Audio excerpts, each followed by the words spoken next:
this is like a beautiful love story, and I started thinking about it. I was like, dang, it's just like a favorite love story, but it's definitely in the realm of one of my favorite love stories now, and I love that it comes out of not all the way a tragic situation, you know what I'm saying? But, so I wonder from you guys, like now that we're starting to watch you, Kiki, and we've been watching Stephan for a while, what do you guys watch when y'all have time to not be on set? What type of TV or movies, like what's some of the stuff that catches your eye?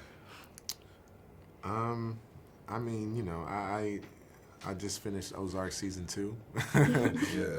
That's fun. It's cool to like. To me, sometimes I like watching stuff that I know I'd probably never act in. I think that it's fun to like get an escape in a way. Yeah, yeah. I mean, I'm all over the place. Most recently, I was watching Homecoming. Oh, what did you think, Kiki? You know, Julia was great. What about the other guy? No, you were fantastic. It's so good. Anyway, I'm all over the place. Like, Yeah. I mean, I watch like all the little superhero shows, like The Flash, Luke Cage, Jane the Virgin, Insecure. Like, I'm all over the place.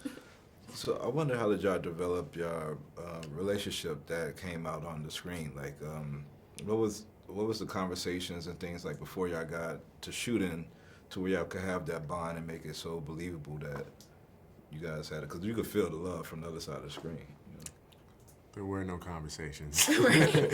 we No we never rehearsals. rehearsed. We never had any time to really hang out with each other.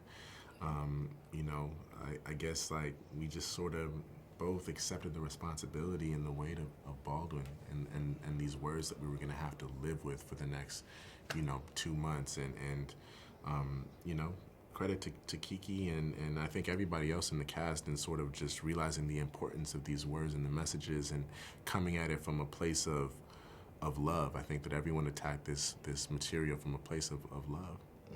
I love you. You know that. I do.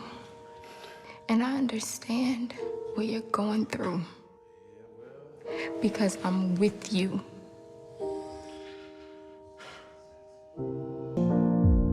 The things that tormented me the most were the very things that connected me with all the people who were alive.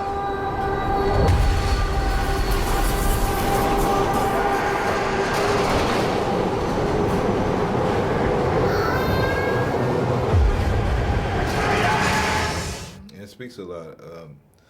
Well, it speaks in a way about prison reform, which since we last talked in Toronto, have become like a political talking point and everything else. But how did you get in the character of Fonny and like relaying this character that's imprisoned for, you know, wrongly? Like, what was your research like? I mean, Yeah. it doesn't. Well, you know, for me, Fonny struck me as like a young man who, you know, he's one of so many young men who go through the exact same thing in this country. Yeah. And not only back then in 1974, but like now in 2018. Yeah.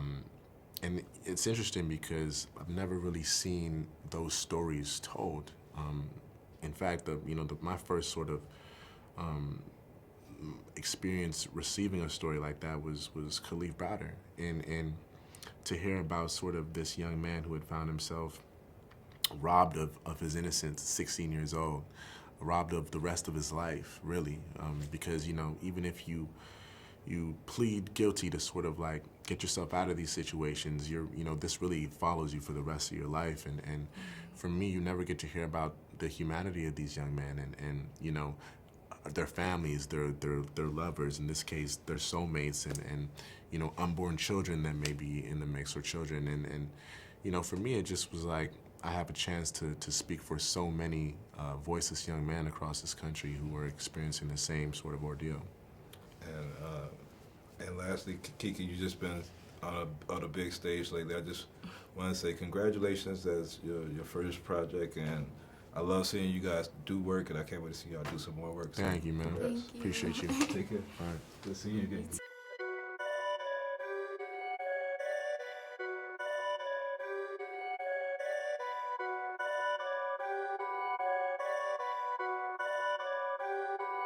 Perfect.